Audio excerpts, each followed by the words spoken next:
2017లో సమంత నాగచైతన్యల పెళ్లి జరిగింది. 2021లో విడాకులు తీసుకున్నారు. ఇది అందరికీ తెలిసిన విషయమే. పైగా పెళ్లి డేట్, విడాకుల డేట్ చెప్పమన్నా కూడా చెప్పేవాళ్ళు బోలెడు మందే. ఎందుకంటే వాళ్ళిద్దరికీ తెలుగునాట లక్షలాది మంది అభిమానులున్నారు. ఇక విడాకులు తీసుకున్న తరువాత ఎవరి లైఫ్ వాళ్ళు బతుకుతూ కెరీర్లో బిజీగా ఉన్నారు.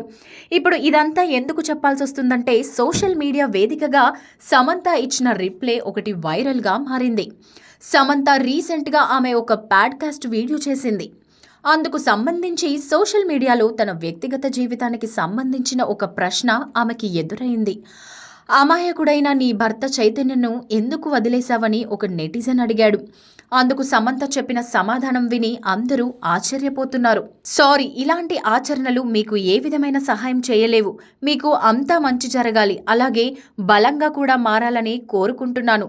మీ జీవితం గురించి మీరే ఆలోచించుకోవాలి. ఇతరుల వ్యక్తిగత విషయాల గురించి ఎక్కువగా ఆలోచించేంత తక్కువ వయసుతో ఉండకూడదు అని కూడా చెప్పింది.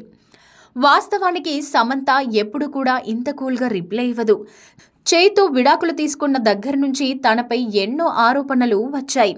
వాటన్నిటికీ గట్టిగానే కౌంటర్ ఇచ్చింది. కానీ ఇప్పుడు మాత్రం కూల్గా సమాధానం ఇవ్వడం ప్రాధాన్యత సంతరించుకుంది.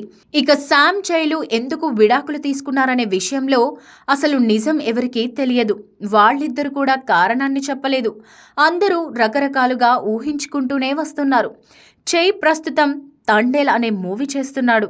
సమంత సిటాడెల్ అనే వెబ్ సిరీస్లో చేస్తుంది.